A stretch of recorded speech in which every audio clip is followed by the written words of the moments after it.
What's good, people? My name is Jarret, aka Petty District Honcho, formerly known as Red Light District, and I would like to welcome y'all to the Galaxy Brain Podcast. This podcast will focus on local gaming communities of the North Carolinas and surrounding regions, including Virginia, hopefully a little bit of South Carolina, hopefully aim a little bit at Tennessee, and we're going to Atlanta. So, anyway, that's all about the podcast for now. A little bit of information tidbit for you. Hope you guys enjoy the first episode. Welcome to the podcast, the Galaxy Brain Podcast. It's your boy, Red Light District, Jarret Sinclair. Where the fuck you feel like calling me? Go ahead and introduce yourself, my brother. So, his tag team partner in crime, you should already know. Most of you have probably heard this voice on Tekken commentary. Unfortunately. Hold on, wait a minute. We're not going to do this right now, okay? First of all, this is the pettiest podcast in the land. You're not going to do that. We just started. Anyway, it's Yellow Cake, a.k.a. Marquise Reed. So, we finna, basically starting a podcast talking about NC stuff, tournaments, whatnot.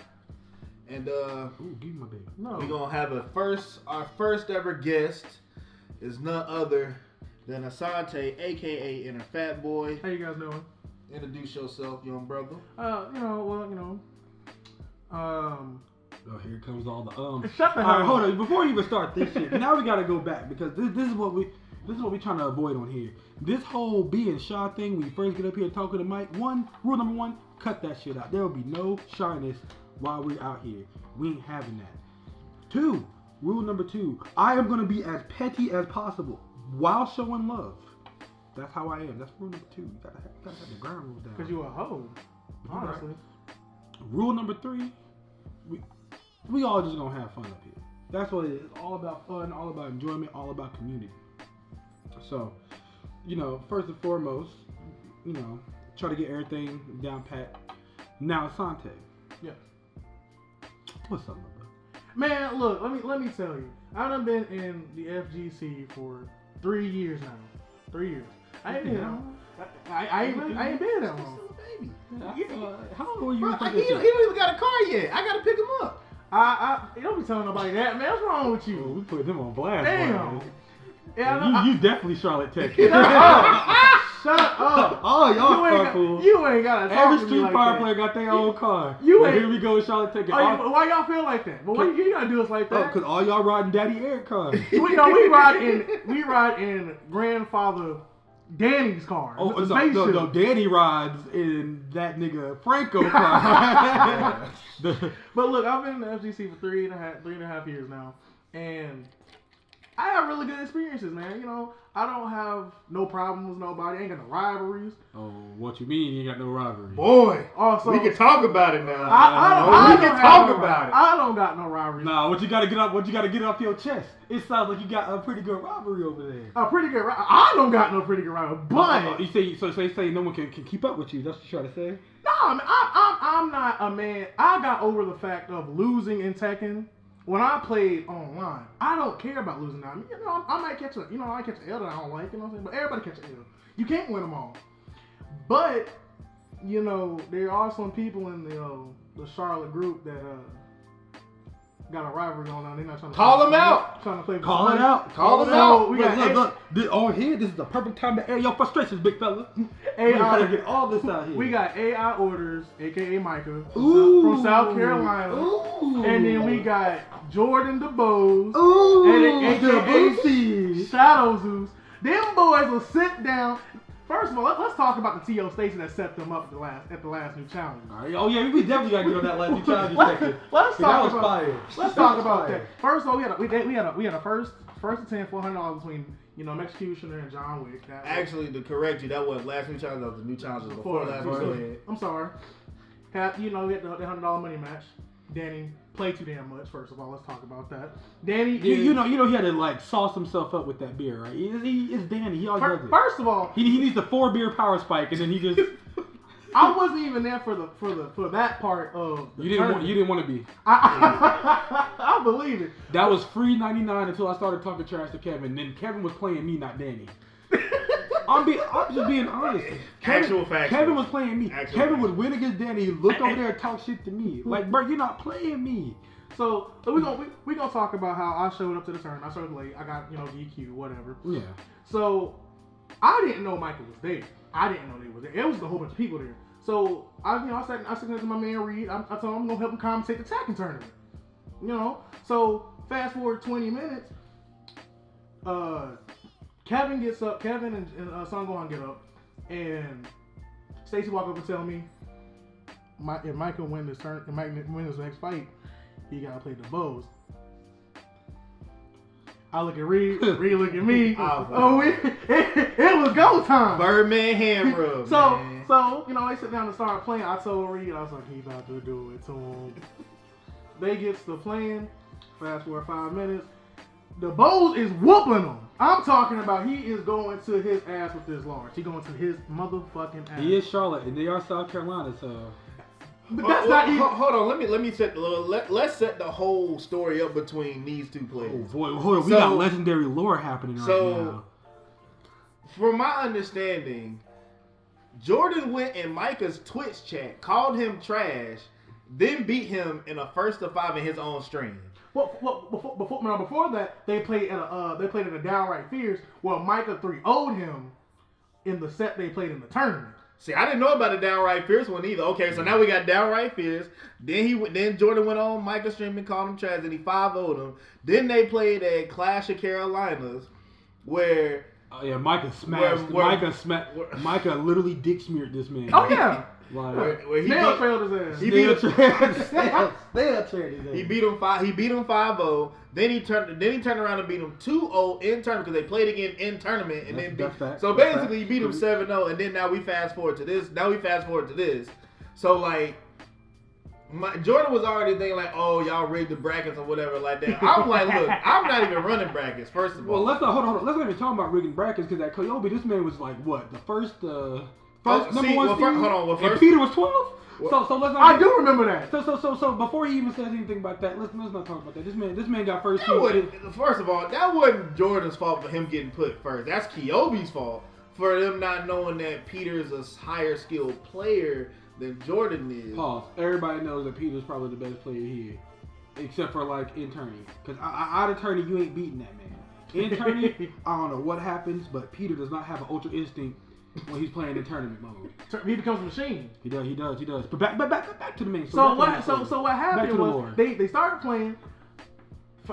Jordan 3-0 Micah's Claudio. He smashed his Claudio. He went. Oh, talking about three rounds. Jordan doesn't play Claudio though. No, Jordan plays Lars and Noctis. And he been playing Noctis all day. He sat down with Micah. He picked Lars. He wasn't playing with him. See, me and Reed was like, I don't know why Micah picked Claudio when y'all niggas don't know y'all have that big rivalry. So why did you not pick Eddie to start out? But hold on, they both do that though. You know what I mean? Like, okay, so Jordan will pick a random character. Mm-hmm. You'll be like, oh, bro, I'm just trying to have some fun. And then Michael will pick a random character versus him. But like, let's be for real. They've been popping off with good shit for how many months? They've been popping off for a long time. Every time they see each other, it's on site. That's what I don't want to be unfactual. That's like 2 years. Yeah. So I've been thinking, you know what I'm saying, free money. You know, hey, look, we'll put it up for you. See, I put up 50, you put up 50. Galaxy Braid money, you know what I'm saying? That's $100 you walking away with. But Jordan Micah's down for the money match. Jordan won't play him for money. Jordan will not play money. He will, till the end of time, will tell him, why would I want to play him for money? Because you're supposed to be better than him. Take his money. That's the goals right there. Take that man's money. Do what BMR did to Kevin. Sat there, played him for $50, and then gave it back to him. That's disrespectful. Oh. You disrespectful. Oh. And we had to ride back with Kevin that day. Do you not remember that? We had to ride back with Kevin. Oh my God. The whole car ride back was silent. Look, you see, but I don't know a lot about Charlotte Tekken like that. Like not very much. You know, I'm still agree. I didn't know you had to ride back. How silent was the car ride? We got an hour and 30 minutes before we start talking again. Ooh. We got something to eat. We were talking here and there, but it wasn't no talking. Because Kevin already knew what time it was. Hey, look. That's fat. Yeah. And look. Kevin, we're gonna get on that one. Kevin and BMR's rivalry is like as old as Micah's and Micah's and Jordan's. But it's not even a rivalry because every time Kevin sit down and play BMR, he go like that. He just throw it up in the air. I'm liking this whole rivalry talk. You know, so this rivalry talk is really good. It's getting really heated. Bruh, you know what I'm saying? I like this. We need. This is another thing. This is another thing that I want to get your touch on. Is like money matches. How do you feel about like money matches? Do you think more? Okay, throw my belief out first. You know what I'm saying? I believe that there needs to be more money matches. More money. Like I think more money matches would literally make. You know, it makes or break. You get to see, like, instead of popping up all the time about, oh, I'm buddy, blah, blah. In Tekken, it seems like there's a lot of that going on. So why not do more money matches? I feel like people don't do money matches because, well, see, for local stuff, I do a money match. You know what I'm saying? I'll play for some money, you know, at the local tournament. But when you know, you be trying to do small boy money matches. I don't care, man. Money is money. Okay, but like we talking about like $10 for a match. Per match, that's 100 for 10, 50 for 5. Okay, look, I'm gonna tell you why. Because some people aren't financially stable like this. So putting $100 on a match that you possibly couldn't win, and you are, you know, so you don't have. So it's like this. You go, you know, say we went to the final round, right? Yeah. The final round, I gotta pay for my vendors. I gotta pay for my spectator fee or my vendor fee. You know, so I gotta pay for that. I gotta pay for the games. I gotta pay for the room. I gotta pay, you know what I'm saying, for gas, getting down in there and back. I gotta eat this, that, and the third. So I'm already spending close to $150 right there. Yeah. So the sitting down, I'll sit down and play somebody for $20. You know what I'm saying? I'll do that. But sitting down and playing a set for $100, that's a lot.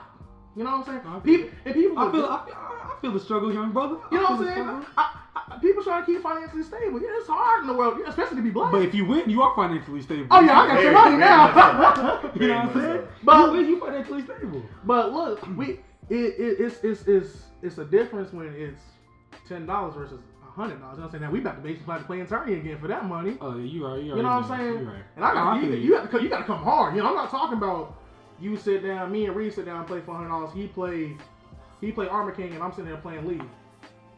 I'm coming hard. I'm coming out with horror. I'm coming strong. Yeah, your league is kind of free, but like.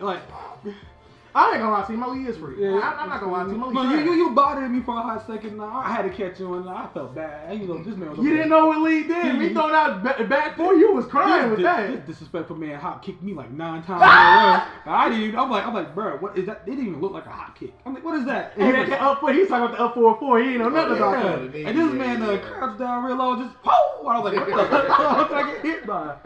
But no, back to the main thing. No, I'm sorry for that. We're gonna do that a lot here. We're gonna sidetrack a lot. You know, we niggas. But the Kevin and BMR rivalry was like this. They sat down and played at the first stop button I went to. That was the first stop button we all went to. So it was like how even BMR came to existence was there was a tournament up, but there was a Greensboro con, and Javon played BMR. But Javon Small Wonder, heavily touted, big NC guy, like retired, quote unquote, retires again. Nah, he not retired. That man just won the last new challenges. He ain't retired.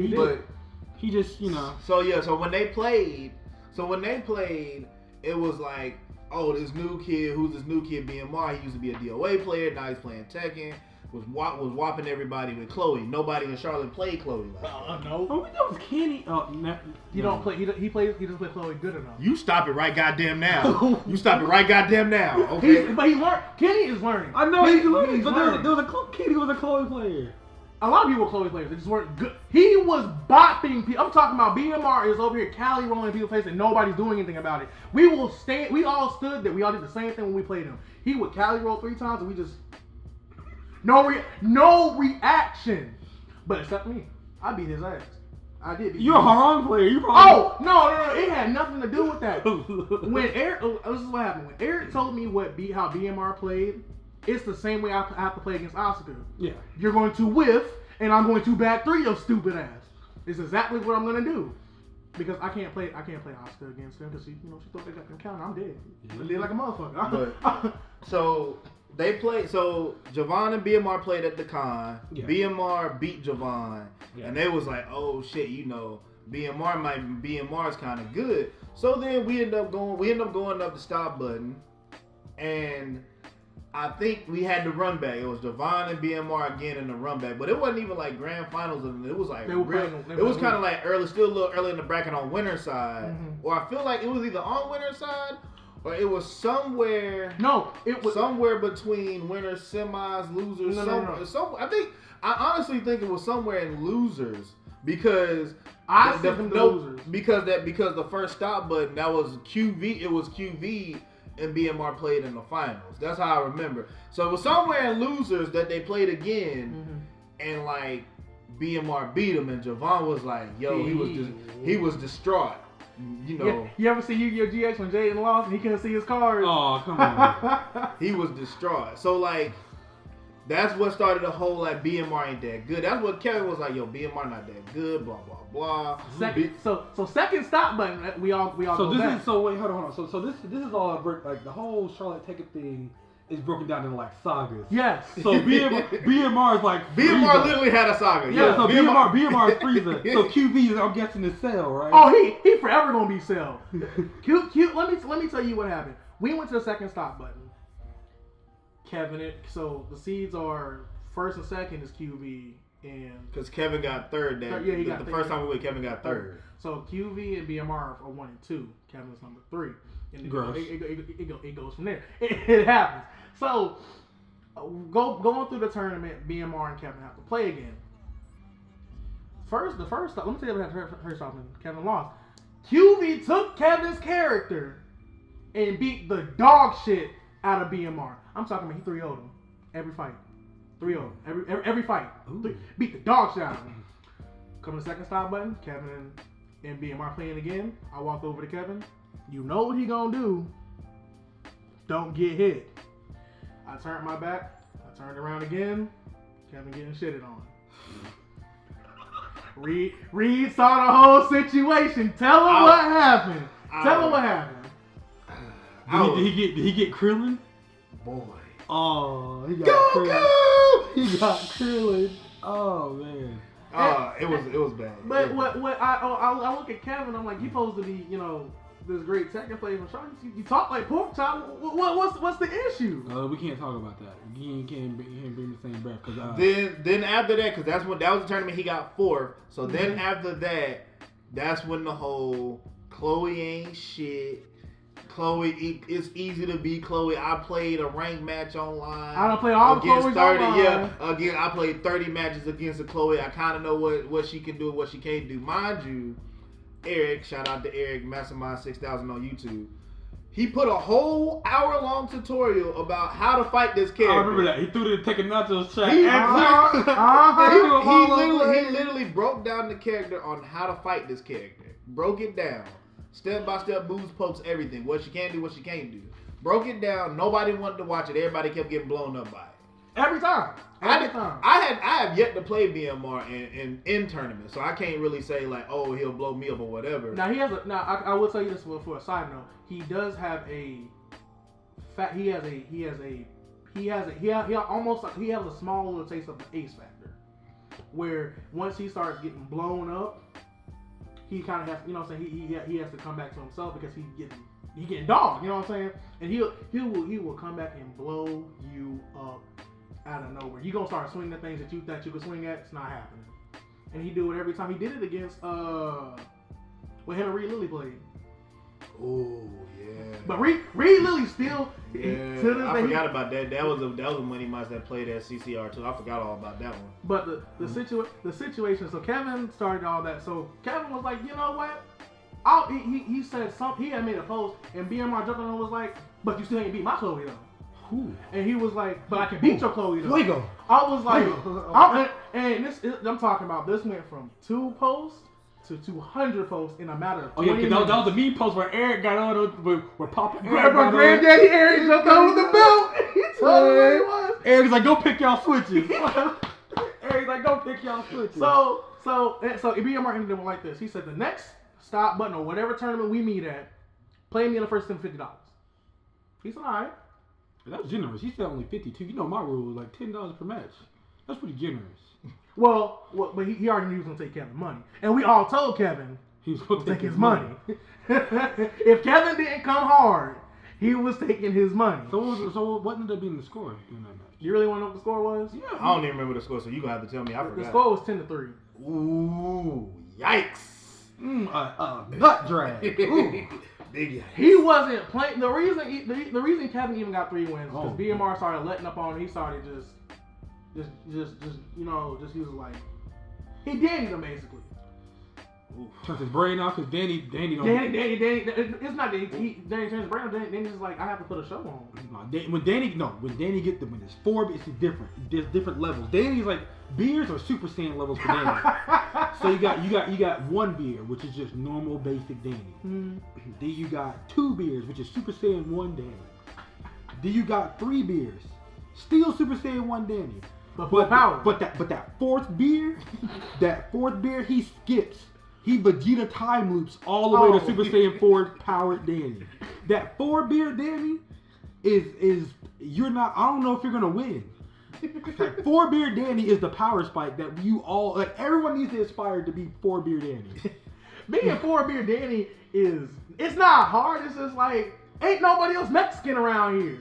Ain't nobody a Mexican around. Danny is the only Mexican Tekken player that we really know of. But I bet you another Mexican would not be able to 4 beer Danny better. Nah, it's not gonna happen. Yeah, you're not gonna out 4 beer because then he gonna hit that 6 beer. He gonna get that 6 beer.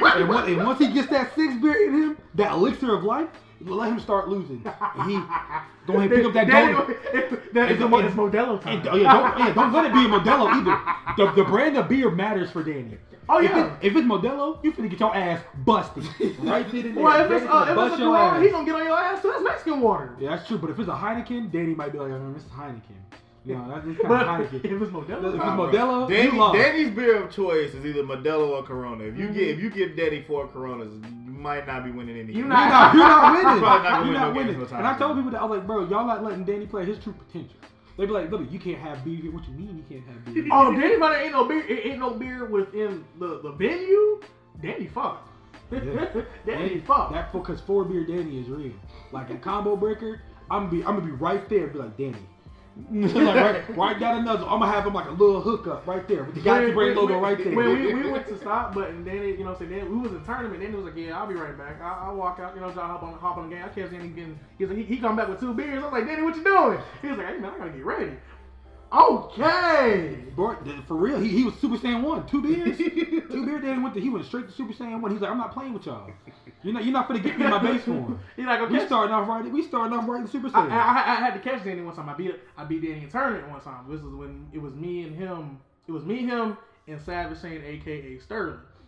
It was me. The Invisible Wonder himself, man. Yeah, the Super Saiyan, man. He a god. Nah, he still ain't the same level of Danny, but I had to catch Danny lacking one time. Danny had no beers. It was cold. I had to do it.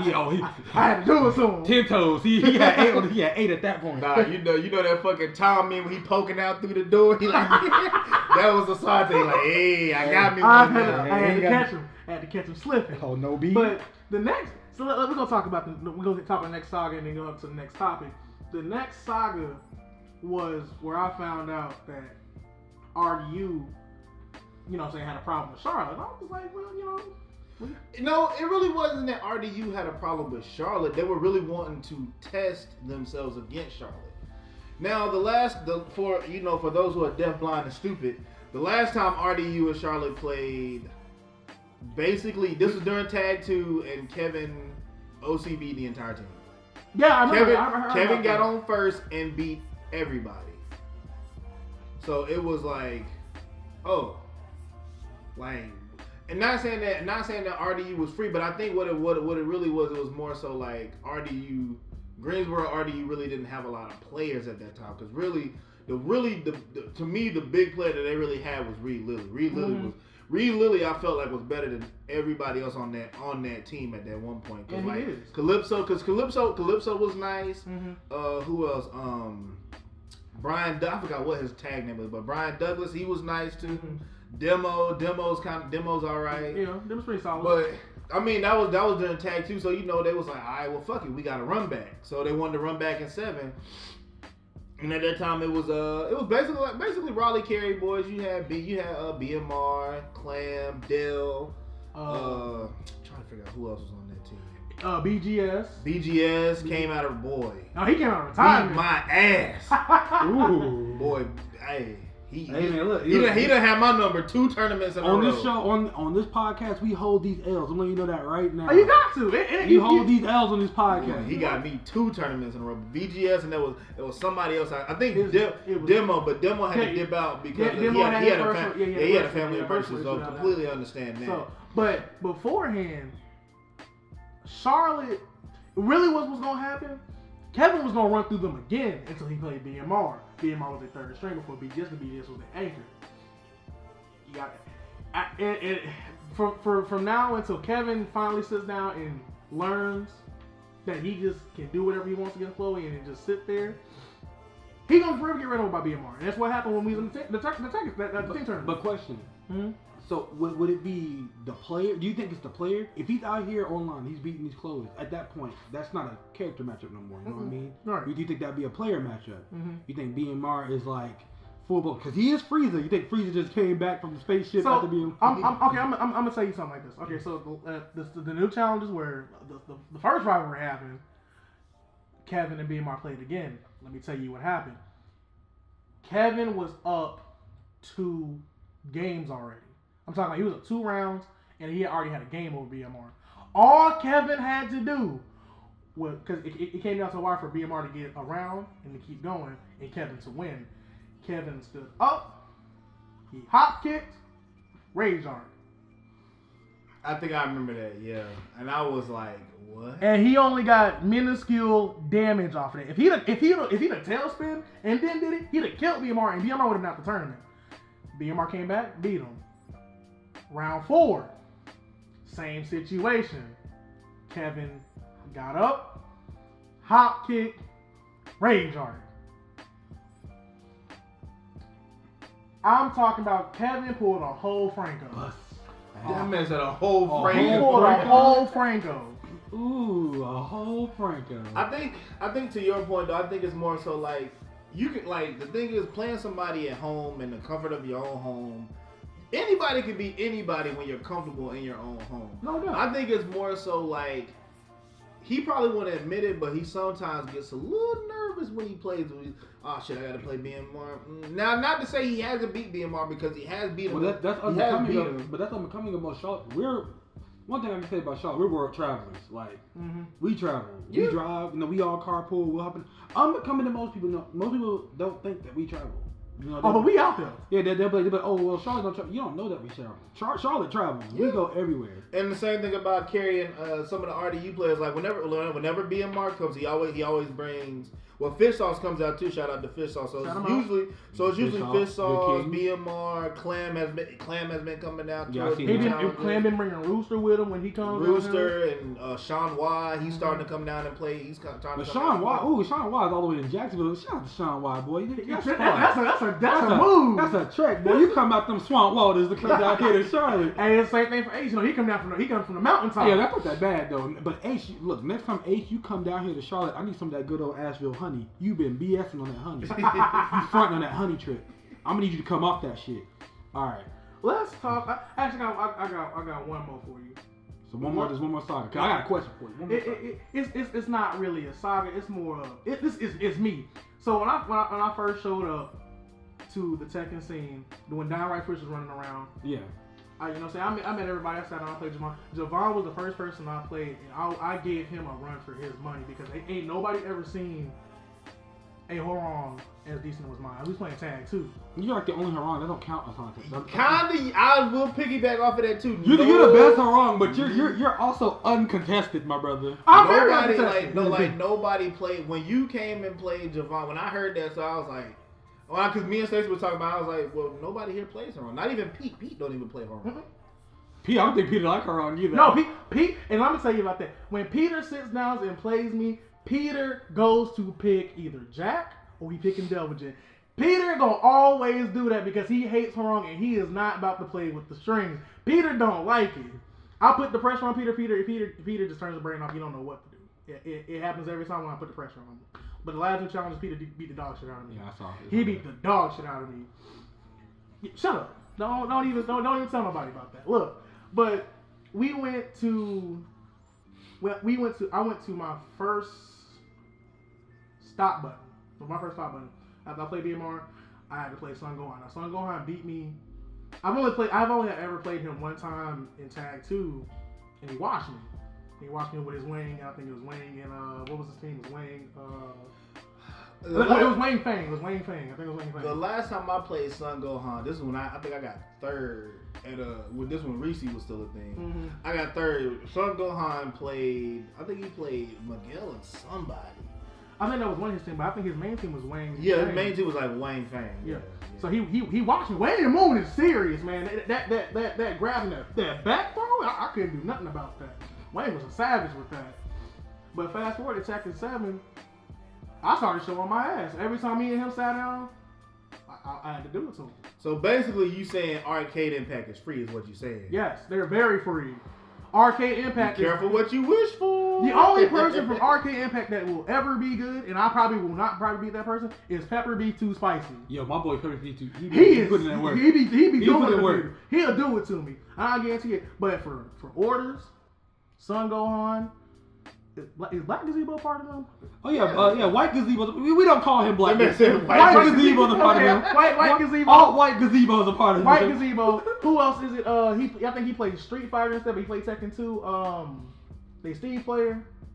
Oh, you're Discount Hero? I think that's Discount Hero. Discount Hero. Anybody? I don't count Mira because I don't think she really plays the game. No, she's Soul Calibur. She be busting ass in Soul Calibur. So yeah, I don't count. She bust my ass in 5 one time. We was bullshitting playing. She was kicking my shit. I don't count Mira. She good at Soul Calibur. She on her shit. She's like Eric.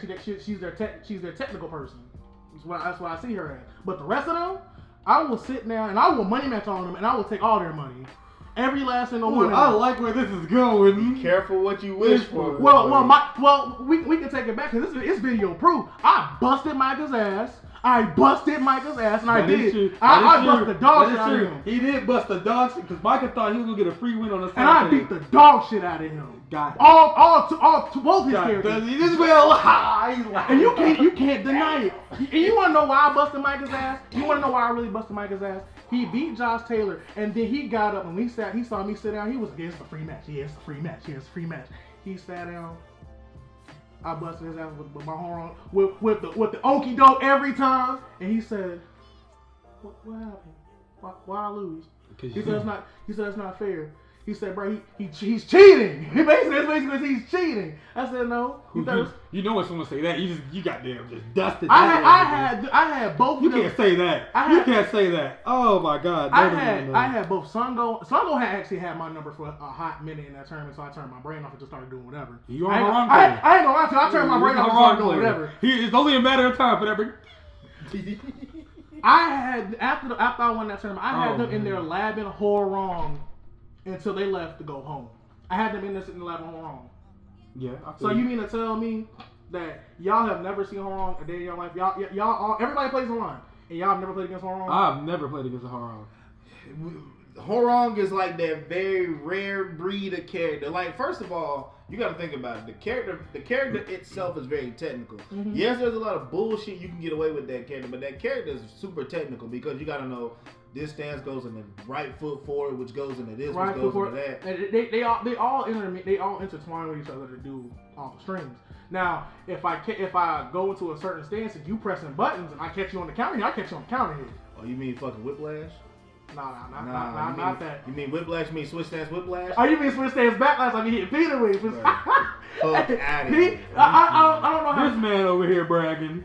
Look, it's just funny because every time I do it, they feel like I'm cheating. I fucking called that shit. When you played fish sauce, I said, watch this shit. I was like, Lonzo, watch this shit. I was like, he switched this, he trying to bait him to do something. Fish sauce went in, I was like, oh my goodness. He said, why did you walk into it? Why? But anyway, we looked at this rubric, we like, fuck this rubric. This rubric is all... But it's all natural, dude. I like how this is going. Like, a lot of people may be, y'all a little sloppy. But you know what? Niggas are sloppy. You go to a nigga's house, sometimes you might see a little bit of roaches. I hope not. Not but maybe some trash, but not no roaches. I hope not. But you know, look, is that why you got the race spray under your bed? Ooh, no, not even that. That's for the ants, baby. we got none of it. You see where I live? But this is Whiteville, USA. Well, I ain't gotta worry about nothing. How much is your rent over here, though? Bro, I ain't putting that out here. I don't need more people coming over here trying to take up my good old air. We have limited Negroes over here, and that's how it needs to stay. But it's not. You know, so there's wealthy Negroes out there too. There's house niggas. Ooh. Careful. Be careful. But nah. So let's go on. We can follow a little bit. So, resurgence of new faces. Who do you feel are the best new faces right now in Tekken that have came out? Has any new faces resurged, came up since you know? Well, since I haven't really been playing like that. I mean, you technically count as a new face. I am. I'm definitely a new face. You definitely count as a new face. I'm definitely a new face. But what I was saying, Rooster's pretty solid. You know what I'm saying? He's getting. Yeah, I haven't heard about Rooster. But he's pretty. He a Joseph play. He's pretty solid. He's just learning the game. But you know what I'm saying? He's pretty solid. He give people run for their money. I guess I would count as a new face too. Technically. You all right? So everybody Let's say talk you got about bro. Can we talk about Let's it? talk about what? Let's talk about it. Look, I'm just on the podcast. We don't gotta talk about it. We're talking about it. Oh, my feelings. Jarret's lifespan when it comes to Tekken. I told Jarret this a many times. Jarret, you got good reactions, but sometimes when that Jarret factor kicks in, it's he's like, yo, I don't like blocking. I'm hitting this button and it's gonna work every time. I shit you not. You could be in a tight block string. You plus. He throws a specific button.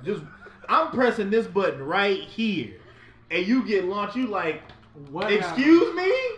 See, I'm plus. I have the advantage. Why did I get hit? Jarret does not play by frames. Jarret does not play by what's right and what's all wrong. Jarret played by his heart. He said, if you gonna hop kick me, you gonna have to keep hop kicking me. Because guess what? I'm gonna keep going low. And I'm gonna do it again. And then guess what I'm gonna do? I'm gonna grab you. And you're not gonna break the grab. You wanna know why? Because you're stupid. I'm gonna do it every time until you get it right. You can't play Jarret honest. And then if I beat you, I'm gonna shit talk you because you shouldn't be. I shouldn't beat you at all. This is literally Jarret. This is logic. Jarret will not.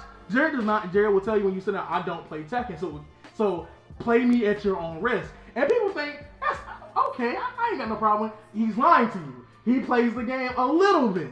He played it up to sit there and say, so you say he's gonna throw out a 1-2. Okay, cool. I'm just gonna keep hell sweeping you. I'm gonna do it again. And guess what? You're gonna get up. I'm gonna do it again. Guess what? You're gonna get up. I'm not gonna lie. That Brian player at DreamHack, I literally hell sweep that man 5 times in a row. Look at that. And I did not feel bad. Why? I'm not a Tekken player. You deserve all of this. You hold this.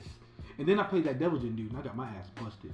I believe he a 4-4 draws, isn't he? No, he could never. Okay, so he could never. Was it hell sweep? His is a hell sweep. Right? Yeah, hell sweep. Yeah, he could never hell sweep me. Every time I just kept chaos. Literally kept launch kicking him every time he went for it. And he's like, this dude keeps reacting to this goddamn hell sweep. And I'm like, bro, you're not. That's amazing that you can see a hell sweep. Even though you have chaos, it's amazing that you're able to block a hell I play Marvel, nigga. I had to block foot dives and overhead foot dives into Nova strings. You seeing a hell sweep, it's not that bad. Not to mention the worst case scenario, from what I think Eric taught me this. Against Jin, if you're really that worried about the hell sweep, just block low. And you can react to some of his highs. You'll duck most of his highs. If you see his mid, you can just stand up. You see his arm move before you see the mid, so that's what I was thinking. But the one thing that I didn't understand when I was down that DreamHack, because I dropped DBZ on the game. Yeah. The one thing I didn't understand was, strings. And you know me, I'm gonna hit a button. I'm gonna do it because I don't know better. I'm gonna be like, I don't know when this ends. So I'm thinking it's ending, and it'll be like a short pause, and all of a sudden, bam! And he stopped going low on me. He just kept going high. He told me afterwards, he was like, I'll never forget. He was like, bro, literally, he was busting my ass until I had to disrespect you. And I was like, yeah, I don't know shit. That's really the game. That's really fighting games in general. Especially Tekken. The saying goes there's no honor amongst thieves. It's kind of like that. How you have to play every fighting game. You can play with some morality and oh yeah, I'm gonna play with honor and respect and dignity. And then you get dick smeared because somebody don't give a fuck, and then you all right, now I gotta be disrespectful too. So sometimes you just gotta be fucking disrespectful. You gotta do a move 3-4 times in a row, and if they're not reacting to it, and they look at you like, bro, you just spamming this like. So who be another? So besides me, leaving off me, because who else? So Tamara's also a new face. Tamar and Jordan DeBosi. Yeah, I think I can answer this one. Like Asante, Jordan. Tamar, unfortunately for Tamar, I don't think he's really grown. Like Jordan shows growth, but he trolls too much, so it's kind of hard. Tamar doesn't. I look at it like this. Tamar doesn't play unless Jordan's playing. So if Jordan don't go to a session, Tamar not gonna show up to a session. You know what I'm saying? Like I think that's because 9 times out of 10, Jordan's his ride. I guess so. Probably. Right, but Charlotte guys, it's got a group chat. It's everybody knows everybody, but they're not in there because all they do is troll. They're not in that group chat. That is very true. The Tekken Nacho chat died 7 years ago. We all know why, but we're not gonna talk about it. I mean, we got Jace. Jace is a hell of a new face. Yeah, Jace is. And he been busting ass. That's Kid Boo right there. That is Kid Boo. I literally said, I said at CCR, I was like, Jace might probably be the best in North Carolina right now. Mm-hmm. I think. Yes. I honestly think. As a new face, you think as a new face? I think Jace, if Jace and Ace Unlimited played in a grand final set, whoever from losers and winners, I pick Jace to beat. When we went for real? Yes. When I went to, I don't know. Yes. See, because Ace, I don't know, because Ace playstyle is not for everybody. And no, if you've never played Ace, you're in a whole playing Ace is like going to the Shadow Realm. Like for real, you don't if you look at his match with Porkchop, Ace doesn't even use movement. Like Ace, he sat there. He sits in the paint the entire time. He only backdashes to refresh his mind. He comes right back in. He's just sitting there. I mean, yeah. I mean, he played. So I don't know. His play style, I think when you and I'll say this specifically, when I play Jins, even when I'm practicing, I've never seen a Jin just like stand Ace. there. Like Ace is literally Jins. They'll be moving. Looking to use their electric. No, their electric fist. I don't ever see Ace just sits there. He's like, go ahead and press that button, my dude. Go right ahead. Because Ace's whole game plan, like you said, Ace is like Patrick Ewing. I'm gonna just sit there. I might move a little bit just to keep, like you said, just to have a refreshed mind or whatever. But he really utilizes that parry.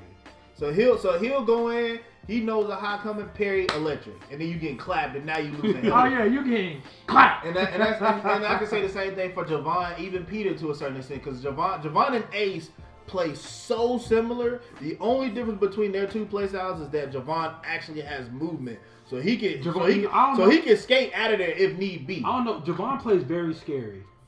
Ace don't play scary. Ace is right there in your face. Javon is like, I'm gonna move. Javon's constantly moving back from what I've seen. But like I said, I'm new. It's fine. I'm a new face. So this is from a new perspective. Javon to me plays very defensively. Like I would get annoyed playing him because you know me, I want to be right there in your face. Oh, you want to brawl? I want to brawl. Like I'm ready to throw. Like what's up? I want all the smoke. But Javon be like, nah, I don't want that smoke. Not right now. But then he'll come in and be like, oh yeah, nigga, like, what's up? Well, see, so it's kind of hard. Me and we talked about it. Javon, Peter, Reed, Lilly. I will agree with that. That new challenges. I'm not gonna lie. That grand finals was a snooze fest. They both play the same. Yeah. They both play the same. Peter is very, very, very calculated, and Javon is like, well, I don't want to fight yet. So there's a lot of movement, and then they go in. You may see 1, 2, 3, 4. Okay, I'm done. Let's go. And they both do the same thing. See, but Javon, he gonna come in. He gonna toe tap. He gonna toe tap twice, and he gonna back up because he want. They all female players, like I said, they want the life lead. So you have to, especially on like an open stage. They want you to come in them so bad. I feel like Javon really thrives in an open stage environment. If the stage is an infinite, that's right in his ballpark. So do you think Jace could beat Javon then too? Yes. You think he beat Javon? Yes. What about Pete? Not tournament. Peter in a casual set. Peter in a casual set versus Ace? No, versus Jace. Ooh, I would actually like to see them in a casual set. Because Peter, like I said, Peter tournament versus Peter in casuals is totally. Really. I thought because Peter goes ultra instinct in casuals for some reason. But then he just it goes from what I know he's going to do versus I'm gonna have to calculate how. See, the thing with Pete is sometimes he mentally exhausts himself too, because like he'll be going so hard in casuals that sometimes in tournament you'll catch him slipping. You'll catch him slipping after a while, but sometimes Peter go to that moment where like, fuck this, I'm not getting hit by this shit. and he will if you do a move twice, just twice. That third time low parry, third time sidestep, third time he's gonna do something else. And then you get hit for it, and you like, oh, this shit so who does Jace play? So he plays everybody, but his main character is Claudio. So he was at stop button movement. Yeah, okay. That's who QB played in the finals. Now let me tell you, let me give you a little backstory on Jace real quick. Jace is from Raleigh, but Jace hates all the Raleigh players. Dang. He does not. He told me himself. He said he does not mess with Raleigh because they think they're better than everybody and they are garbage. And that came right out of his mouth. He said that. He told me that before Clam and Russo walked outside. We was at stop button. I was like, you're from Raleigh. He's like, yeah, but I don't claim Raleigh. He don't claim them. He don't even want to associate with them. He hates BMR. Yeah. Hate is a mighty strong word. Hey, look, you putting a lot of information. Hey, look, I'm giving the people what they need to know. So when they see somebody, it's not like it's all sunshine and rainbows, man. This is the podcast. This is petty. You gotta say it's petty? Bro, please, you don't gotta tell me. You don't gotta tell me. I'm thinking about changing my whole tag to Petty District Legend. Like, you know what I'm saying? Because I saw at the CCR that Reed was that set was amazing. I think was it Jace and Raiden that played at that one? No, it was for the CCR that I commentated was Jace and Fish Sauce. Okay, that's probably still the best North Carolina set that we've had so far this year. Yeah, ooh, that's the best. That is the best. That's the best set. What stream would that be on? That was on Eric's stream. That was on Mastermind 6000 on YouTube. Oh, it's up there. Oh, it's up there. Man, that is, like I said, that's probably my favorite. I mean, it's still early in the year, so we could probably have some better sets. People come out. But that set, that grand final set was. It had story. It had gore. It had story. It had crazy shenanigans. Hey, Fish Sauce set him up pretty good. He hit him with Kings. And Jace didn't think he was gonna get hit by it. He raised him while standing. Every time you think you're not gonna get hit by it, you get hit by it. And he set him up. He ran behind it. 1-2, tailspin, power bomb. I was like, wow. No, it wasn't even that. It was the very first game. The very first game, Fish Sauce set the tone where it was like, all right, I'm hitting with everything. He did a tailspin combo, drops combo, burning hammer. I was like, oh my lord, this nigga is a madman. My man screaming. You hear that Billie Jean in his voice? But look, Jace is Kid Boo for North Carolina. Nobody really has sat down and 3-0'd him. Nobody, not even QV. Nobody from Charlotte. And QV's another one that I wish would come out and play a lot more too. I mean, you never know. Life got. People body. QV's a hell of a good player. You know, North Carolina, like they struggle with traveling a little bit. So Fayetteville and Raleigh, they do struggle with traveling. But QV, he was more like 17. He stays, he stays on the spot. He stays at stop button. But you sit down and play QV, he gonna bust your ass, and he gonna do it. I'm ready. So if that being said, outside of the new faces, like let's talk about this money match that's happening this Saturday. Oh, you don't know? Oh, Gazebo versus Danny? Oh, I do know about this. Gazebo versus Danny? The $50 money match, right? Is it a Street Fighter or Tekken? That's Tekken. So Danny has won. Oh, so you calling free money? Of course I'm calling free money. Are we doing side bets? I'm telling you right now. Excuse me? Danny's not gonna free up Gazebo. Alright. So we got side bets. Let me hear from you, Reed. Hold on. Now, as somebody who has watched Danny take money from plenty of people, the first time Kevin tried to come back out of retirement during Tag 2 to play Danny, they played for money. Mm-hmm. Give me that, Danny. Yeah. The first time we seen Chow and Arkham play. Arkham played Danny for 100. Give me that. Danny, Michael wanted to play Danny for 20 in the first to 5 or first to 10. He put this nigga on Snapchat. Was like, I took his soul. Give me that. Yeah, he wasn't playing. Danny wasn't playing no games. But my thing is Danny. See, but it's not $100 money. Danny is undefeated in $100 money. Yeah, he's 3-0. He's 3-0. money matches. The only one who has been $100 or more, you lost your money. This is not a $100 money match. All right, this is where it gets scary, because and also do they allow beer at CCR? It's nearby. It's nearby, but do they allow it in there? I don't think so. That means he's tired. Hold on now. So I've sat down and played Danny in tournament casuals. I say if it's more than $20, Danny is taking that money. From 50 to 100 and more, Danny is taking that money. But don't get me wrong, because the last time I remember seeing Gazebo play, he did have a hella good Dragon Ball. Plus, when you have somebody like Lolita Bot, aka Meredith, and Son Gohan, aka Justin, when you got those two teaching you Tekken, you really can't go wrong. But the big problem is that Gazebo has a very, very, very bad habit. Because he plays Tekken like a Street Fighter player. Yes, he does. His biggest habit is he tries to parry every low. Because he doesn't know how to sidestep. So he tries to parry every low, and I played him online and I saw that, even though he has awful internet. My boy Gazebo. But Gazebo, white Gazebo, I'm gonna need you to fix that right now. You're too white to have bad internet. We ain't got time for any of that. Oh. You are way too white and privileged to have bad internet. So Can't even talk after that. That's petty. But I didn't know they were gonna money match. First question is why. Second question is this is white Gazebo's idea. This is like he called out Danny in I think the Discord. I think he called him out in the Discord, right? I think so. Yeah, he called him out in the Discord. He said Danny, the next CCR play me for $50, and Danny said okay. You know, Danny's not gonna deny me. Danny's not gonna deny me. He's not. That's what I'm saying. Danny's not gonna deny me. And after CCR, we're all gonna go out on a good dinner on Danny. Danny paying for everybody No, he's gonna pay for everybody that rode with him. So you better get in Danny's car to ride with Danny. Yeah. So he's gonna have like 6 people in his car. I'll pay for Danny's beer to be by my meal. You know Danny. Yeah. Yeah, Mr. Cortez. I thought they were gonna play in Street Fighter because he plays Laura Rog. I was gonna be like, oh, that'd be pretty interesting. No, it's not, because Laura fucking loses the Rog like hell. I don't know. Yeah, nah, Laura, well, I mean, that matchup is free. Laura can't even do anything to him in neutral. Like, Laura can't do. I mean, I would have said put them in a neutral state so they could play $50 like that. But if he said he wanted to play for Tekken, I'm saying this right now, Danny, if you pull out anybody other than King, I am disrespecting you at the next tournament me and you playing.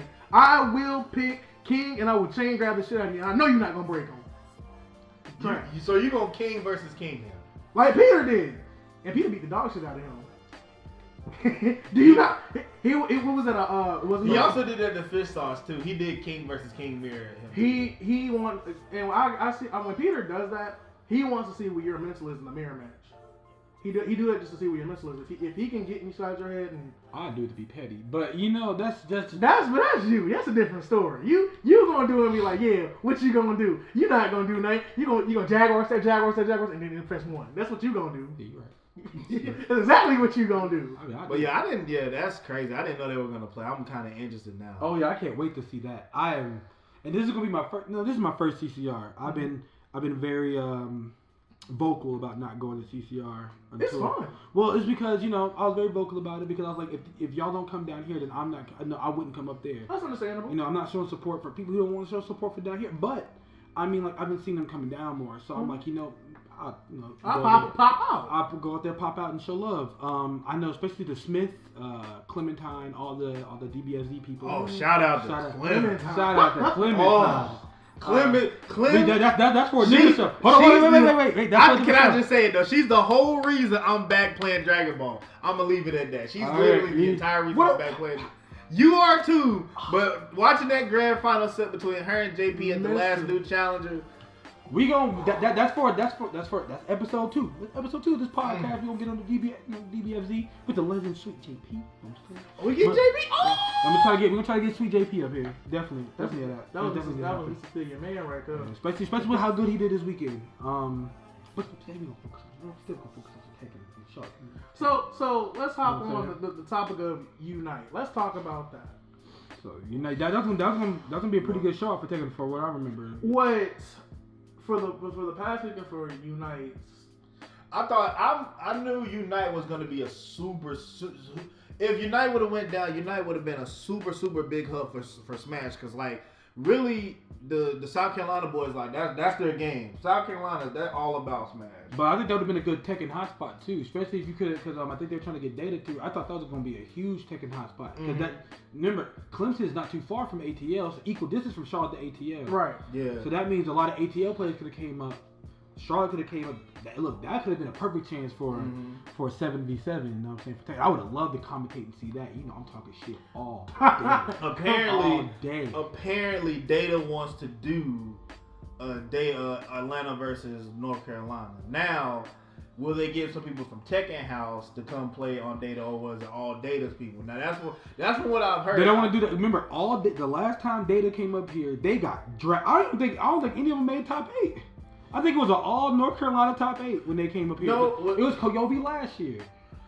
No, was Joel? Not Joel. Was Joel? He wasn't part of Data, was he? Because Joel beat. He was no surrender at that time. Yeah, he just went to Data. But the last time they came up here was last year, 2018 in April. Because he beat Chris in Street Fighter. I know that because Chris got sick. But they did not do, because I know the grand finals for Tekken was all. It was Ace and Reed Lilly. Yeah, Ace and Reed Lilly. But I think top 8. I think they may have had one person out of state in top 8. I know Kevin was in top 8. Kevin Reed, Ace, Peter got top 8. Javon, and I forgot the other 3. But maybe one or two of the other 3 definitely. But they came up here because I was short a game from getting top 8. I was short a game. You did well that tournament too. But them Data boys did not do good. And I don't look. Arkham was one of them. I forgot about Arkham. And then I'm gonna say it like this, and I'm gonna keep it 100. Like if they don't get no Tekken House boys, that's a wash. I'm not trying to be. That's a wash. That's a wash. I don't even know who Data. Not the shit on Data, but I don't even know who Data has per se to sit there and be like, oh yeah, he's a threat. Oh yeah, or this character. I mean, but you never know. They could surprise people and be like, oh yeah, well we got. Well, we obviously not seeing Mr. Hollywood up here. He's not gonna come. Speed kicks. You know he Mr. He a Hollywood boy. Chop will come through and talk cold hard shit. Chop, and he gonna play. Yeah. Because Chop plays at his own. Chop plays down there at Gwynedd Brawl. So, you know, no Chop, like I said, but Chop is a different breed. He's a different breed. But he cool people though. Yeah, he's a different breed. He is. Either way, I guess the next time whenever Charlotte goes down to Data and they want to do the first, I don't know, 5v5. I mean, we can probably try to set up the next Gwynedd Brawl. Unite would have, but Unite, because I heard that Data and Set Play / New Challengers all gonna be there, so that'd been a good time to network and try to get that to happen. Right. That'd have been a really good thing to see, you know, and that'd put, and as much as you know, I'm not trying to dig right or nothing, but that would have been a really good clout to get some of them to let the people know, like North Carolina people, we got players here. Yeah, and plus everybody knows about Ace. And Ace versus Pork Chop. We all know how Pork Chop hates playing against Ace. We heard it at TFC. I can't fucking stand playing Ace. When he won, he was like, God damn, I can't fucking stand playing Ace. I was like, they know Ace, they know Danny. Yeah, they know Danny. They definitely know Danny. They know Kevin from him going down there and getting it. No, we're not talking about that right now. We'll do that next. So we gonna get into this. But that would be a good chance to network. That would have been a great chance to network. And then plus it gives that sense of regional rivalry. Like there's not a lot of I feel like there hasn't been a lot of like outside of North Carolina and South Carolina. Yeah, there's not like a lot of. But that's been a wash. North Carolina versus South Carolina. There's been a lot of interstate rivalries. Charlotte versus Raleigh, which Charlotte is up. Charlotte is up, but I feel like right now if RDU versus Charlotte do another run back, RDU's taking it. You think RDU's gonna take it? Yes, because you know Reed Lilly counts as Charlotte. I don't know. He wants to do a Charlotte only. He does not want to do the adopted player. He wants to do a 5v5 Charlotte only.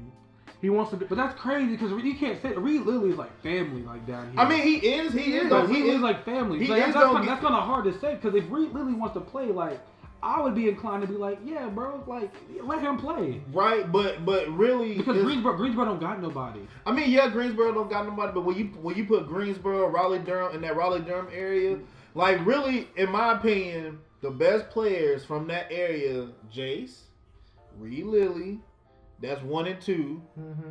Fish Sauce. BMR. QV. QV. But he Fayetteville. That's Fayetteville though. That's not Raleigh Durham, right? He's I mean, but if you still want to count that northern, northern coastal area, in that area right there, I would put Jace. Actually, I put Jace, QV, Reed Lilly, Fish Sauce, BMR, everybody else, Clam, and everybody else. But see, my thing is though, like Greensboro, since they don't have a scene, it's kind of like they can. I feel like they can select the hometown.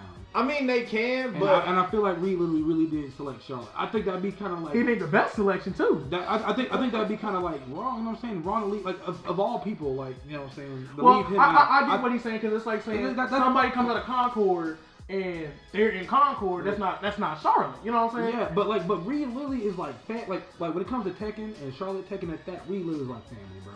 Like he's like that cousin that you just want to look out for. That nobody, you know what I'm saying? Like so, I don't feel like it's right to leave him like that. To leave him off of that first 5. And the last time he was on Charlotte, he relates to Charlotte. He definitely does. He definitely does. I think that'd be wrong. Like I get what he also does claim Charlotte when he go out of state. Too. Yeah, when he go out of state, he also claims Charlotte. I've definitely heard it because remember, even before I knew Reed Lilly. Like before I met him like only 3 times. But even before then, like I've heard of him, and they're like, oh yeah, you got a Master Raven player from Charlotte, and I was like, who? They're like, Reed Lilly. I was like, oh, he's in Greensboro, but you know, we claim in my mind, I'm like, oh, he's Greensboro, but I'm like, yeah. You know what I'm saying? Just shake my head, yeah. Like he's Charlotte, like bro, he's Charlotte. But no, but I get why Danny would say Charlotte only is because because Danny wants to. I think in Danny's mind, he's like.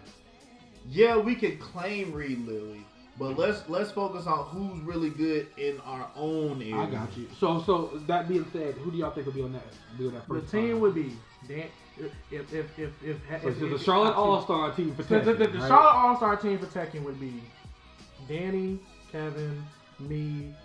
Well, excuse me, I'm not even putting myself in there. Danny, Kevin, Javon, Peter, and then they're just gonna pick a 5th. I think. So who would be the 5th?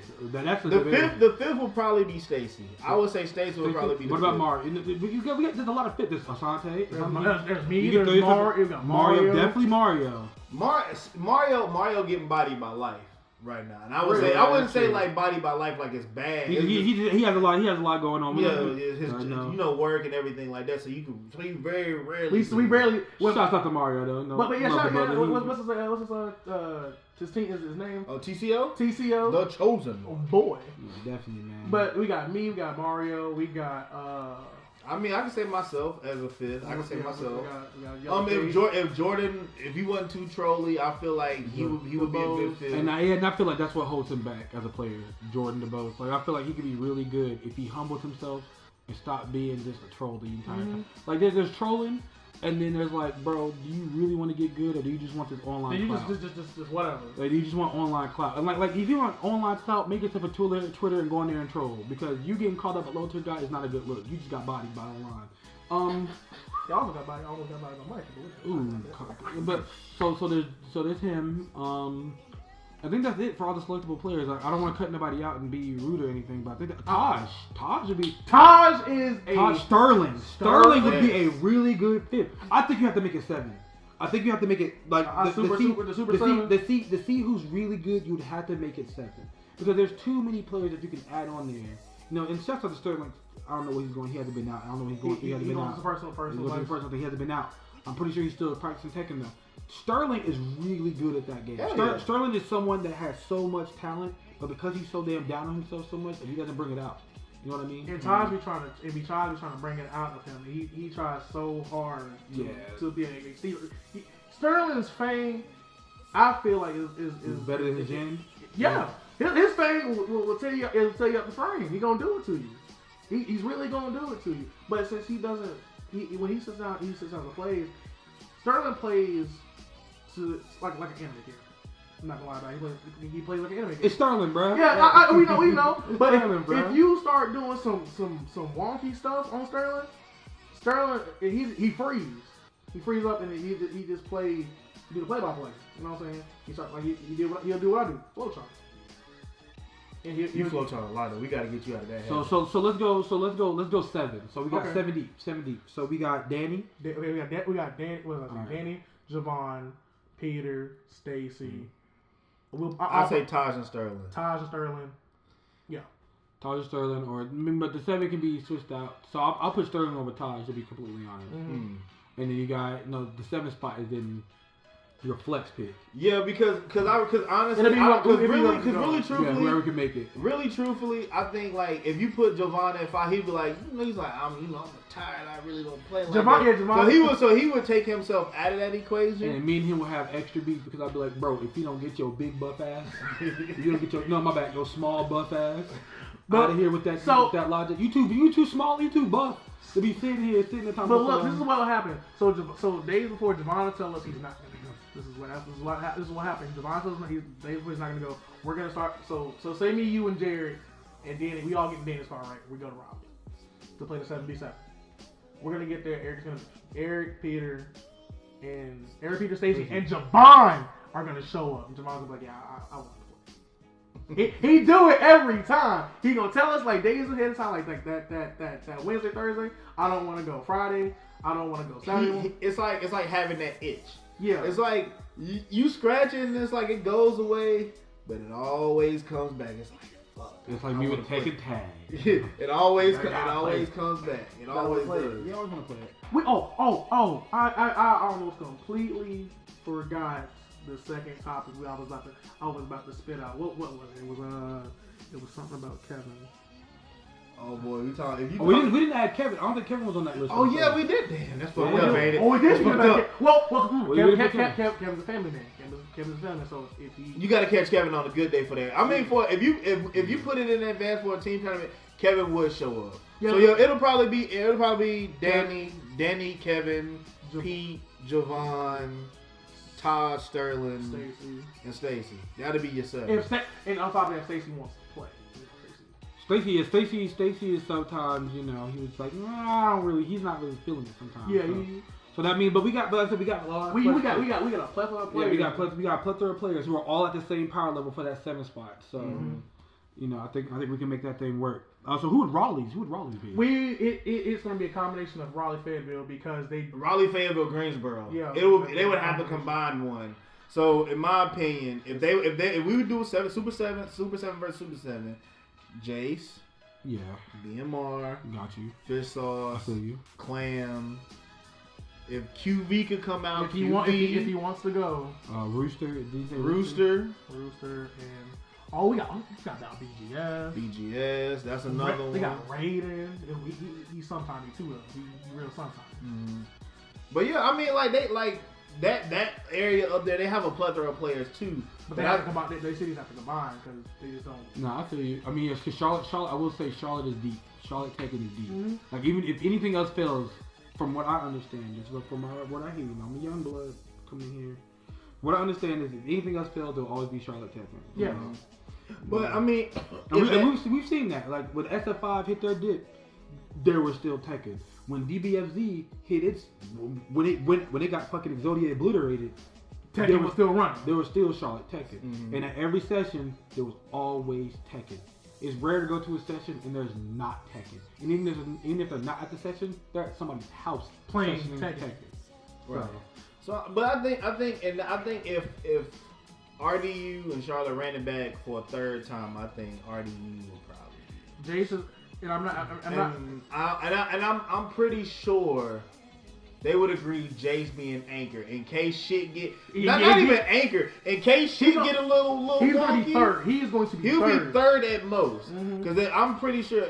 For me, I think they would probably run fish sauce on point. You never to me. This clam. They run clam. This is my thing. I say fish. I'll put fish. In the team tournament, fish sauce is too. In my opinion, fish sauce has that what if factor. Like you let him start doing shit, he'll get wins. So that's why I put him on. My thing is team compromise, team build. Mm-hmm. You never want your best player last. And I try to tell people they're so fixated on let's put the best person last. We did that in the last team tournament. Yeah, we're gonna do a Charlotte. We're gonna do a Charlotte for Street Fighter 5. I was gonna be anchor. Mm-hmm. I'm not the best player, but I'm nutty. I'm there to piss you off. Yeah, and I can get them. I can get scrub wins. Like when we ran the 5v5 RDU versus Charlotte, we ran Kevin, Reed, Lily, first two people. Then it was me in the middle. Kevin's a perfect Because Kevin, once he gets momentum, Kevin started blowing through him. He really did. Yeah, once he gets momentum, he started blowing through. He ran through Dale. He ran through Dale. He ran through Clam. It was Dale and Demo. Demo ran first. Dale ran first. Dale went first, then Demo, then Clam. Then Clam, then BMR, because BMR and BGS were the last two. Yeah. So once he ran 3, and then once it got to BMR, that's when Danny lost. So Danny went up 3. Kevin went up 3 games, and then lost to BMR. And Lily took it from there. Mm-hmm. So I mean, like you said, if you do a Charlotte only, and then you put those. I think off the strength of having Lily, Jace, and QV, if you could get QV to come out, if not QV, then Fish Sauce. Those 3 players, BMR too, those 4 players could really carry you. Not saying anything. My thing is like they would all have to end up dealing with Peter, and I think Peter could get Peter with Peter gets once Peter starts understanding how you play. Then Peter's like Batman. Peter's literally Batman. Mm-hmm. Like you give him enough time to come equipped. Like he's finna take. I mean, if you went back and watched the video between him and BMR, the second game where he sent BMR, because he 3-0 BMR at the new challenge in the 4th round. Yeah. He I told Reed what was gonna happen. BMR gets into the corner, he gets pressed too much, he throws the counter. He hit Peter. He hit Peter with that twice. It's not gonna hit the third time. Peter said, "Yeah, I knew you was gonna do it." Chicken. Did it every time he pressed him in the corner. Chicken. Peter had that boy so he didn't even want to throw the counter no more. He didn't know what to do. Yeah, I will say that. Like I noticed that a lot. Like when you do something against Peter, he's gonna force you to do that option over and over again to the point where you don't want to do that option anymore. And he's gonna do something where that option will be good for you. And then you're not gonna want to do it because you're scared. He's scared, like you're afraid. Luckily, me, I didn't care. I still located him. You're wild. We just explained to people. You are wild and you don't care. Jarret factor is real. It is a lot. That's a real thing for second. The Jarret factor is so real that once you sit there and try to, you're gonna want to go back and try to learn what he's gonna do, and he's not gonna do the same thing every time. Hell no. He won't do it. You know how everybody else, when they start doing shit, you get flow charted, right? You're like, oh yeah, he's gonna go into flow chart. He's gonna do this. He's gonna do that. Jarret's like, I see your flow chart, and I'm gonna just fuck all this shit up. I'm gonna put this here. I'm gonna put that there. I'm gonna put the conclusion at the beginning, and I'm gonna put the beginning at the end. So now you don't know what the fuck I'm gonna do. So, you thought I was gonna do that? Wrong, nigga. Literally, really. His favorite. I'm gonna tell the whole team this. Jarret's favorite thing to do with Katarina is to harry her to make you guess, and he's gonna do the low, and he's just gonna do the low. He do it every time. He harry her low, and then when he really thinks he's gonna do the low, he needs you. He hurt your feelings so damn bad because you sitting there waiting for the low. He sat there and did it five times. He did it 5 times. He did that 5 times because you just think he wasn't gonna do it again. I will say that about you, Jay. You do have a knack for conditioning people. You will condition a person to be like, that's if I get a chance. You're gonna get the chance. But if you bulldog me, like I can't do something because I don't know better. You can bulldog me. But if you get your momentum first, it's a wrap because they're not gonna know what to do. Even if you get bulldog, what's to stop you from going hop kick down and it's like my momentum? Where did it go? Because in my brain, eventually you're gonna go low. There's my momentum. Eventually you're gonna go low, and this hop kick is gonna hit you when it counts. And it's like, well, there goes my momentum. Well, there it goes. Bye-bye now. Let me hop on you real quick, Jarret. So you again? You don't play Tekken, but what was said was, if Julia comes out, I'm playing Tekken. I'm bodying everybody. Julia and Negan came out the same day, or the week before final. Remember, I took my hiatus. I did take my hiatus. He did. And I stayed true to it. It hurt. I stayed true to it though. Because when Julia came out, I was over here hurting. I'm looking at all. I'm like, Jay, don't look at no tech. He ain't gonna watch no combo. I went on YouTube. I was like, oh. I just started crying. Like it was one. I just wanted to play. I was like, oh my god, I just want to play. But I need that hiatus stuff. At least, this is gonna be probably like my shot. At least he was willing to play a character outside of said person who's like, oh, when Lay comes out, I got my character. I'm gonna play. That is true. That is true. You take it. And I'm still, and my thing is, I'm still playing. Yeah, you talking about me being petty. I don't hear that shit. I mean, look. The petty cast boys. The saying goes, you gotta call a spade a spade. So, I get you. I mean, my thing is though, like, I'm not playing her right now because, like, she's hard, and I'm still learning. That's understandable. And I've been playing her like she's taking tag and it doesn't work. Anna's my character moving forward. I'm gonna play Julia. Like, when I get comfortable with Julia, I'm not gonna drop Anna. I see a lot of people play like multiple characters. I like that feel. I like that Tekken works that way. We play multiple characters. That's probably my favorite thing about Tekken. Cause then you tried to go too hard early. Like you was like, I'm playing Nina. I said no. I had to tell him I was like, no, play Anna. You get the same damage, but it's less technical. I was like, you get more damage and less execution. And then he was like, all right, picked Anna. It was butt fucking me one time we played. I was getting worked. It's like that for Heihachi and Kazi. If you play Kazi, it's less technical. Well, see, you have a pattern that you'd like to do, and it's like I can condition you once I get to the wall. Because when you get to the wall, you kind of like toga me. You will back up. So when I see you back up, I just go for a low. Like, every time it would hit you. Cause you back up. Cause she got like the thing about Anna, like Anna's like Lily in this game. They got fucking long ass. They are short framed but long ass legs. So when you hit me with that fucking that one mudslide kick, and I'd be like, how the fuck did that hit me? Cause she like first of all, that's how he lost every time. She stepped so far and her legs are so long, and it's like. Damn, I thought I was out of range, and it's like the fucking toe. The toe of that stiletto hits me, and then it's like, well, I get clipped. But honestly, I took like to get what I started with DBSZ. I got a lot of the playbook out of Charlotte Tekken people. Mm-hmm. I got a lot of like what Charlotte Tekken does is what I decided to initiate to try to get DBSZ started. Mm-hmm. So I have to like show respect and like love to Charlotte Tekken because I wouldn't be able to do what I did. These small house sessions that's turned to like what 10 to 12 people now for these house sessions that I've been throwing. We wouldn't have had that. I wouldn't have had that, and I wouldn't have the blueprint for that if I didn't follow Charlotte Tekken, which is if you love your game so much, then put that thing out there, like put it out there. Put that thing on. Put that thing on it. Keep that motherfucking thing on you. Because like real talk, like Charlotte Tekken is so tight knit. Even with all the drama that would happen, there was still Charlotte Tekken. Mm-hmm. So I'm trying to follow that same motto. Like. You're interested in Tekken? Like, honestly, I was interested in Tekken. Came right in. It was so easy. Like, yeah, there were trolls. There were trolls. And it bothered me a little bit. Having to deal with trolls while you're trying to learn. Mm-hmm. It does bother you, and it does, defer. It will defer people. But Charlotte Tekken is so tight knit that it was really just like, oh, so well, don't worry about them niggas. They're just trolls. Like, but we in here for this shit. So it was really nice to see. Like that's how Charlotte Tekken do. You can come in and be like part of a family, and they'll bring you right along. You'll get frustrated.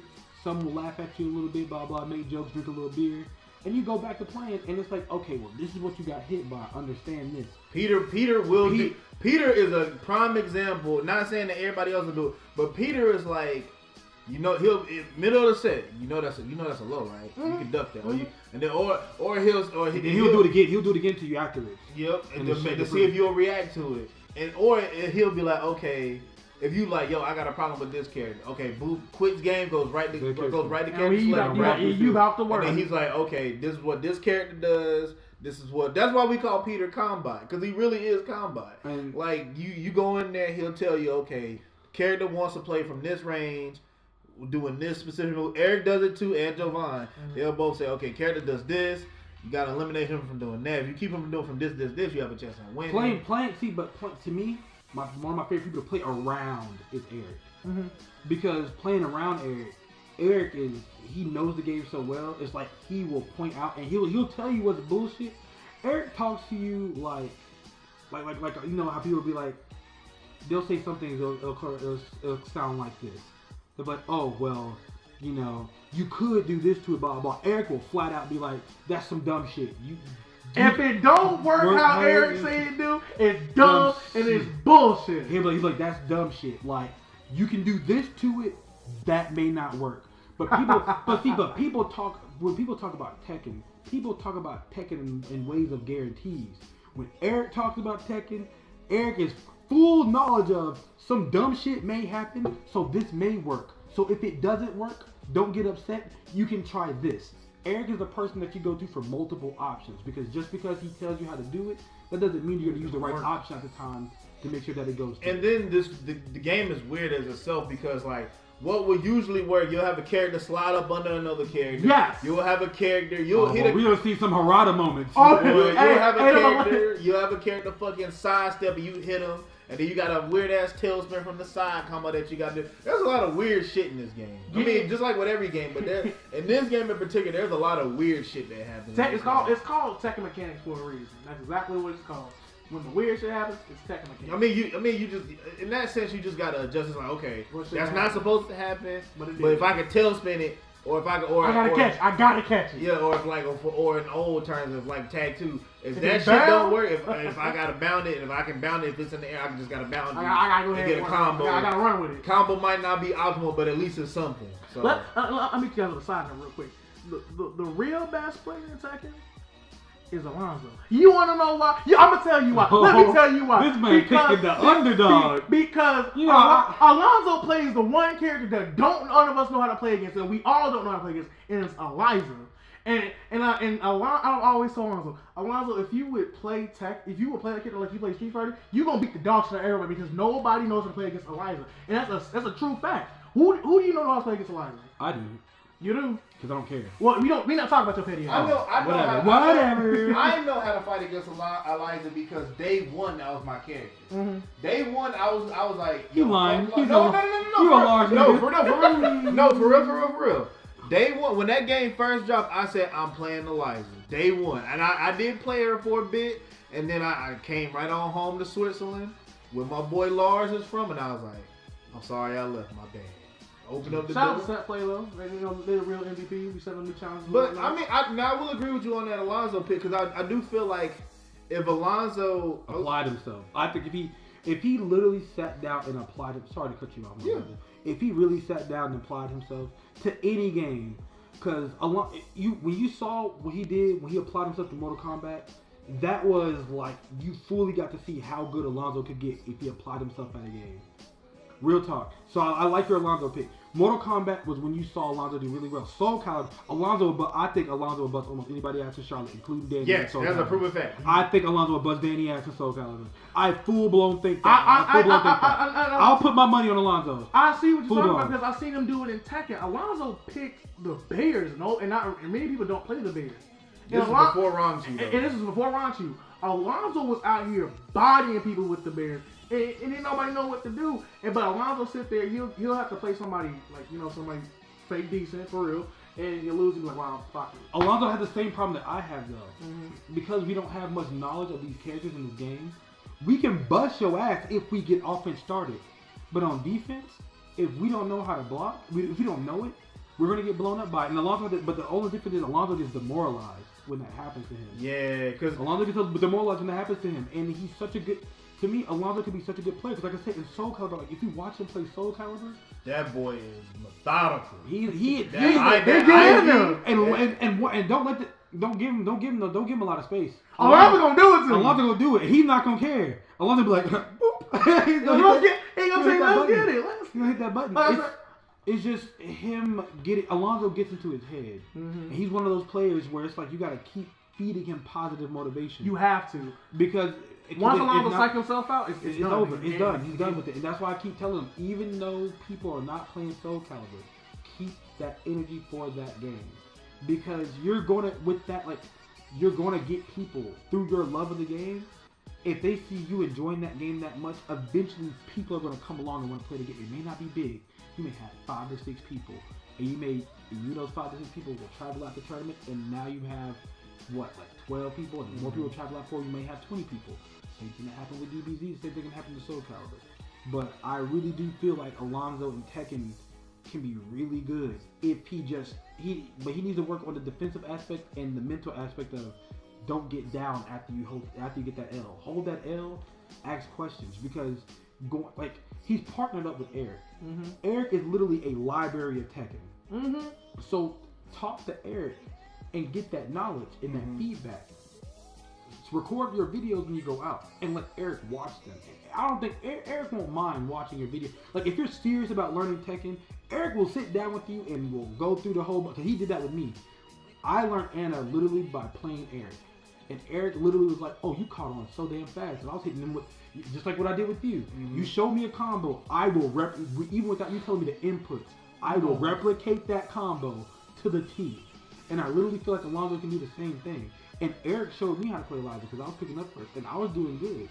So I'm pretty sure if Alonzo went to Eric and Peter is great for knowing defensive knowledge about characters. Peter is very, like, if you look at Peter play defensively, flawless. Like, he's really good. Peter gets caught when he gets flustered when you, like, rush him down and you jump to the button. Mm-hmm. Other than that, Peter's flawless. I feel like learning defenses, like the defensive aspect of matchups, go to Peter. But when you're trying to get in and do some grimy shit and do some dirt, and you need to learn some frames of when you can press a button, you got to go to Eric. Mm-hmm. Eric is really good when it comes to that. And he rides in the car every event. Like, pick that man's brain. So, Alonzo, I expect I talk really good about you when it comes to fighting games, my brother. I'm going to need for you to bring that energy up because I can't be sitting here talking good about you and you not coming out and doing your thing in these fighting games. Oh, MK11, I think MK11 we'll probably see. I think MK11 we'll see Ultra Instinct Lonzo. Oh yeah, Lonzo's gonna be top 4 every game. Every turn, Lonzo's gonna be top 4. I'm gonna call it right now. I think he's at least top 4. He's guaranteed top 4. At least top 3. Guaranteed top 4. I think when MK drops, we're gonna see everybody like it's with every new game in Charlotte. You're gonna have the honeymoon phase. And then after that, you're gonna have the people who sticks around and gonna play. I know Toad is one of them that's gonna play because his character's bad. Sterling's gonna play. Sterling and Kenny never dropped Mortal Kombat either. Did you know that Kenny played Mortal Kombat? I never seen him play, but he's talked about it. Yeah, Kenny plays Mortal Kombat. So you're gonna see Kenny. You're gonna see Kenny in them. I'm actually because Kenny had a nice Sub-Zero in 10. I don't know if y'all knew that. Kenny had a nice Sub-Zero in 10. Yeah. So Kenny, I thought Kenny was a better Mortal Kombat player than he was a Tekken player. So put my man Smoke back in the game. Put Smoke back in the game. Noob Saibot. I'm telling you, that's my character. I love Noob Saibot since Ultimate UMK3. That was my nigga. Well, Sindel. He said Sindel. Put my MILF back in there. Man, look, if they can put Noob Saibot in, put my man Smoke. All I want to, if they give me Curtis Striker, I'm sick. Because I already got my 2 characters. I'm playing Cabal and Noob Saibot. Mm-hmm. I mean, I don't play Mortal Kombat competitively, but I play casual. I play Scorpion, like a little Scorpion here and there. I would play Noob, but I don't think I'm gonna be any good with him. Press over to 10 buttons in the face to it. Coach, I feel you. See, you do that with horror, huh? No, I don't. You're not gonna sit here and disrespect me like that. The number one uncontested horror. No, man. Let me tell you. Marquise has sat here. We done rolled up to stop, but we done went to do challenge together. Every time I'm about to sit down and play. So you about to lose, right? And he ain't got no faith in me whatsoever. He ain't never had no faith in me. In my defense, you have pulled some crazy comeback. Like when you played Fish Sauce, I was like, he said no contest on me. He said there's no contest. He said Fish Sauce. I said Fish was gonna beat that ass, no contest. I was like, he got him. And then that nigga leg started kicking, and I was like, oh shit. Hit him with the happy feet. I was like, oh shit. Well, Fish don't know how to defend. He said, because Alonzo was commentating, he was like, Alonzo, that was convincing first game. He said, you say convincing? I say that was luck. I was like, wow. It's all to make you a better player. To make me a better player. It's all to make you you like the Vaughn Sanders logic. It's all to make you a better player. Shout out to Negro Cortex. It's all to make you a better player. Make me a better player. You said the same thing at the start, but talking about, so you about to lose the Kid Flash, right? All right, the round is out. The round is all out. All right. Closing thoughts. You know what I'm saying? Round this up. So you are going to CCR. You're going to CCR this weekend. No, I'm not going to CCR. I'll be at New Challenge next week. You'll be a New Challenge? Okay. That means you're going to miss the money match. I definitely am. Ooh. But like I said, you gonna watch it on stream though. I already know. We'll make sure to commentate that money match. I already Galaxy know. Brain definitely gonna be in there. I already know Danny's going to win. Now I'm gonna guess the count right now. The count is gonna be. Number? So my count is gonna be 10-4 because Danny don't like to play. Danny likes to play with his food. 10-4. What you got? I'm gonna piggyback 10-4. Actually, no. I'm gonna say 10-2.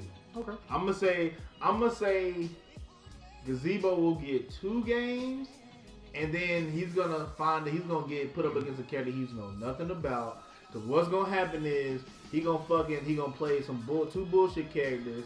He gonna switch to Noctis, and then it's gonna be like, how the fuck do you fight this character? All right, here goes mine, and y'all not gonna like it. I'm listening. So if Danny goes in there sober as fuck, 10-6. 10-6. If Danny goes in there sober as fuck, 10-6. I don't think you. I really don't think you understand. Even if Danny does not drink, there is money. That's beer money right there. 10-6. If Danny goes in there with 4 beers, Danny's just gonna nut on this man, and it's gonna be 10-1. If Danny has 4 beers, it's 10-1. Well, it also means he's playing King off the gate. Yeah, if Danny starts drinking, he's not gonna sit there and pick all them other people. That's that sober Danny logic. Drunk Danny's gonna get King and get that money and just be like, I love this game. Bro, you sound so much like him. Oh my god. I love this game. That's Danny right there. Did we talk about firearms? No, bro. We did this podcast completely out of field. I think it's better that way. Yeah. We did it completely out of field. This is our first one. Hopefully we'll be able to bring you guys a better content, better quality next time. We're gonna work on it. We're gonna work on it. You got social media? Got any social media? Hey, what you got, my brother? Oh, I can't disclose my Twitter. My Twitter is foul. You ever seen my Twitter? My Twitter is foul. What you mean? You ain't never seen Smiles or Sex 69? Yes, I have. Hey, that's me. Follow. But look, you already said about. Hey, go ahead, follow Smiles during Sex 69. That's me, Asante Willis. My Twitter is uncut and unfiltered. You gonna catch it all. But I do post, you know what I'm saying? I do my post for Tekken every now and then. Also, add me on, Facebook, Asante Willis. Got a pink shirt on, hot boy. And follow me on Instagram, Tay That Nigga 5. You are a hood coon. Tay That Nigga 5. Oh my god. You might as well name yourself Deep Dig 74. I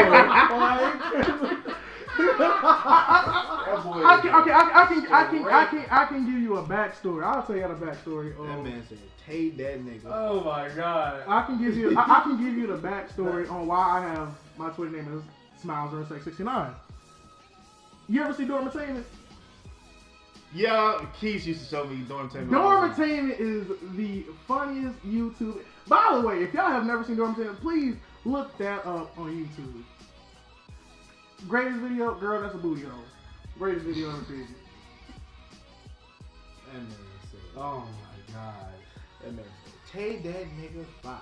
Boy, you ain't gonna ever live that down. I'll follow you on Instagram too. That's the funniest you shit. Better do but it. It's so funny, bro. Funny. You best to do it. But so events coming up. We got CCR this Saturday. Mm-hmm. Doors open at 12. Come on down to go play some games at Cary. We got new challengers the 13th. Yep. The 13th. And get some games. Stop button is the weekend. Stop button is the weekend after that. We gotta check out for that Asheville tournament. There's a tournament in Asheville that they've been trying to spread around. It hasn't really been picking. I did see something about that as an event. They said they had Tekken Street Fighter and Smashes Up. I know Danny went to it once, so we're gonna try to. If we can try to split up one weekend and split up and try to go to that, we can try to show them some love too. Then there's Win That Brawl at the end of the month. Win That Brawl at the end of the month. I gotta get up with the Southwest Virginia boys, see what's really going on with their tournament. What's going on with that? Guys, definitely check out Mastermind 6000 for all those tutorial videos and all our latest Tekken tournaments, Under Night and Under Night Give Birth, DBZF tournaments and all that. All right, and that's how we gonna finish it off. All right, we'll hit y'all up next time. Next time we'll probably end up having the DBFZ boys up here. You know what I'm saying, doing it big. Either that, or we're gonna have the anime boys and just group conglomerate. We're gonna have to edit that out. And then yeah. All right, guys. I'll talk to y'all next time. We out. Galaxy Brand. Later. Niggas. And all right, guys, thank you for listening to our first episode of the podcast. You know, focusing on the Tekken community and, you know, our guest Asante Willis. We're hoping within the future that we'll have, you know, bring a better content to you, better audio quality. We don't like Asante that much anyway. He's a piece of shit. So it sucks, but we had to have bad quality for him. And your boy just got the new mic, so you know I'm finna come in here fresh. Hey, and slap that subscribe button. I don't think y'all understand how hard it is for me to do this outro. Like, I fucking absolutely suck at being proper. So this is what I'm going to say. Go ahead and leave me some comments down at the bottom. It can be both positive and negative. I accept that shit with a grain of salt. It's all love. You know, I want all the smoke. Like, all the smoke. Give me that shit. And that'll be it. Hit y'all next time. Episode 2 should be coming out within the next 2 weeks or so. All right, love y'all. See y'all later. Galaxy Brain out.